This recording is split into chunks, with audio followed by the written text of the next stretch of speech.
Good morning.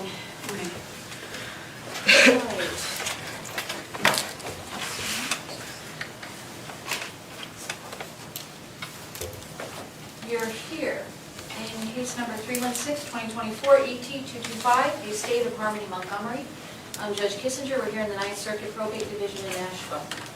And we're here on a petition for administration of an estate of a person presumed dead pursuant to RSA 55318 and 55319. And we are here on that petition submitted by the mother of Harmony Montgomery, Crystal Sorey. We also have via WebEx from the New Hampshire Department of Corrections in Concord to allow for attendance of the father, Adam Montgomery. This is an intestate estate, so service was made on both mother and father, and by publication. So I'm going to start by asking just the parties in the courtroom to identify themselves to the record, starting right here. Good morning, Your Honor. Sheila Caulfield, I'm counsel for Crystal Sorey, who's with me today. State your name again. Hi, I'm Crystal Sorey. All right, and on the WebEx, can you hear me? Yes, ma'am. And is Mr. Montgomery attending? No, ma'am. My name is Corporal Winkowski on behalf of New Hampshire State Prison for Men. He did refuse. There will be a written memo that goes to the major and then to the commissioner. Okay. And sir, can you spell your last name for me? Wienckkoski. Wienckkoski? Okay. Yes, Your Honor. All right, thank you, sir. You may be Thank you. excused if you want to. Thank All right, thank you, sir. All right, so we're going to proceed then with the petition. We now know Mr. Montgomery won't be attending. So, Attorney Caulfield, it's your burden. It's your burden to demonstrate that by clear and convincing evidence that Harmony Montgomery is presumed to have been killed as a result of some catastrophic event, and her body has not or could not be recovered. Thank you, Your So Honor. you want to proceed by offers of proof? Certainly. All right, so who are you going to be making an offer on behalf of? I'm going to be making an offer on behalf of Ms. Sorey. All right, Ms. Sorey, I'm going to need to put you under oath. So we're going to proceed on offers of proof. And what this is your attorney will be making an offer on your behalf in order to satisfy the elements of the statute. If she says anything that's incorrect, you have a duty to correct the record. I may have a few questions for you, and we'll proceed from there. Okay? So please raise your right hand. Do you swear any testimony you give this proceedings the truth under pains and penalties of perjury? I do. Okay. Go ahead, Attorney Caulfield. Thank you, Your Honor. As a housekeeping measure, I do have a copy of the return of service if the court would like to see a copy, and I have the tear sheets from the paper. Okay, I'll take the copies and we can give the tear sheets so we can stamp them in.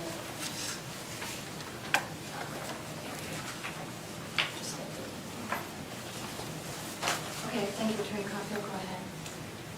As for the evidence that Harmony is in fact deceased, Your Honor, I would request that the court take judicial notice of the fact that Harmony's father, Adam Montgomery, was recently convicted of murdering Harmony. And more importantly, within that process, Adam confessed to a lesser charge of purposely and unlawfully removing, concealing, and destroying her corpse. In addition to being convicted of her murder, Adam was also convicted on that lesser charge of mishandling her body. Further, Kayla Montgomery, who was a key witness in that trial, also testified to handling Harmony's dead body.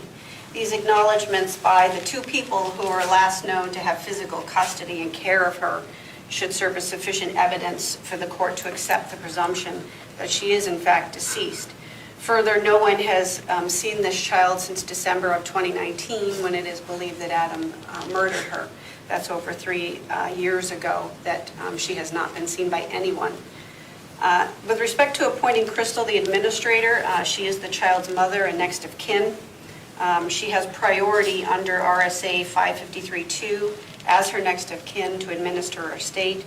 And further, under RSA 561-1, she is a beneficiary of that estate. So she is she has a substantial interest in properly managing the estate and protecting it, and is in the best position to do so. Therefore, we request that her petition be granted and that she be appointed accordingly. No one else has filed a petition, so she is the only petition that is currently pending before the court. All right. I am going to require you to give me an authenticated copy of the jury verdict from the Superior Court. And I'm going to hearsay involved here. Certainly. And so we're going to need that I'm going to need that within,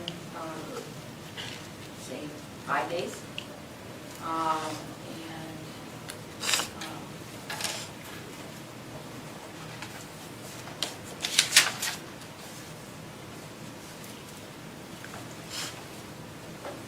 And I'll make my final order after that.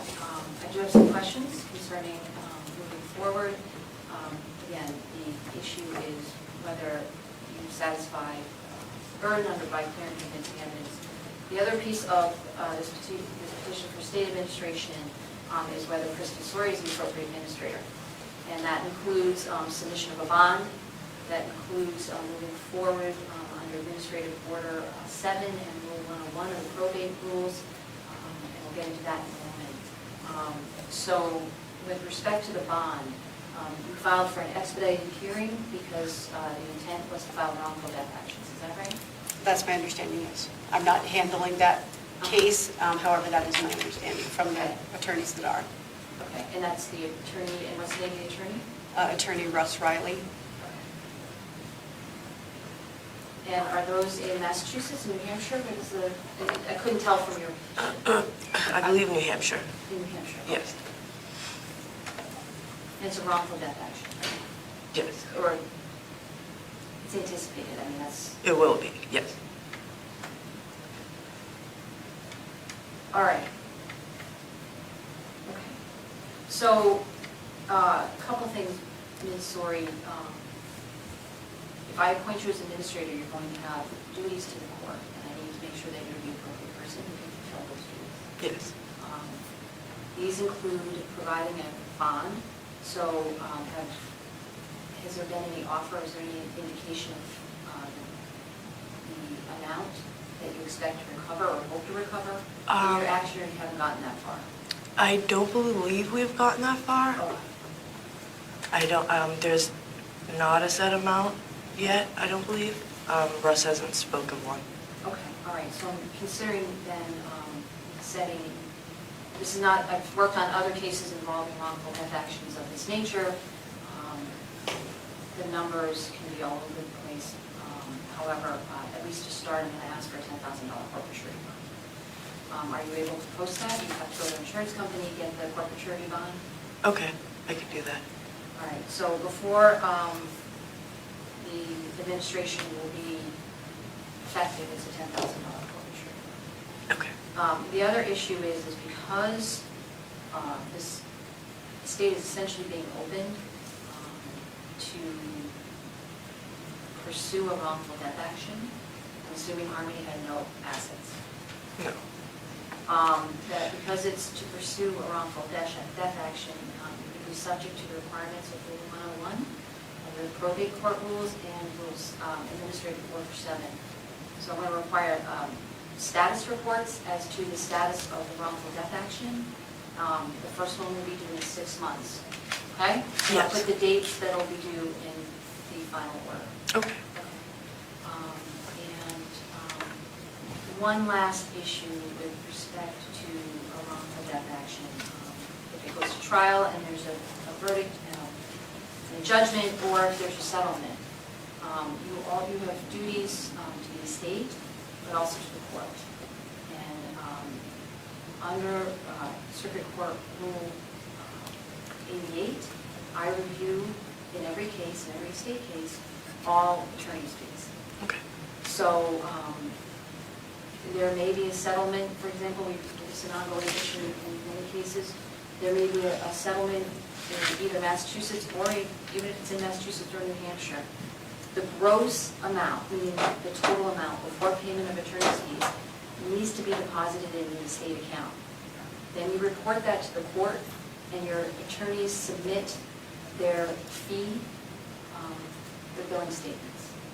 Okay. And you are not to release those billings, what they're going to take as a fee until it's approved by the probate court, Okay. okay? Yes. And so what that means is the entire amount will come into Harmony's estate account, the estate of Harmony Montgomery account. Yeah. Then the attorneys will file a motion for fees, and then the court will approve them or not. Okay. And so that's subject to not only our statutes, but also the common law.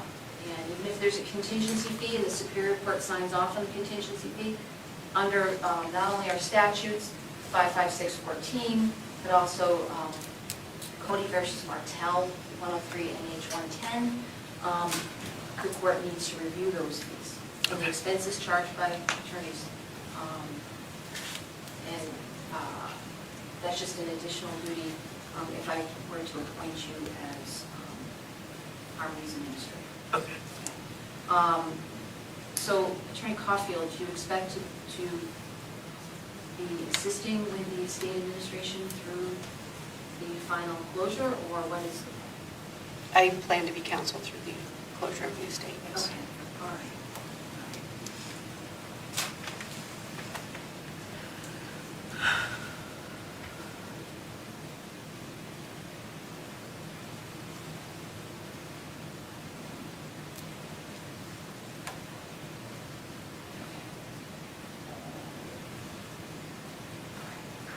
All right, anything further then? Nothing further. I'm going to go ahead and condition on receipt of the authenticated copy of the jury verdict. I'll proceed in issuing orders as soon as I possibly can, and then some conditions on the bond, and also a submission of the bond, and also on submission of the authenticated packet. Okay? Thank you. All right, thank you. I wish Thank you all you. the best, ma'am. Thank you, Casey. Thank you. Please rise.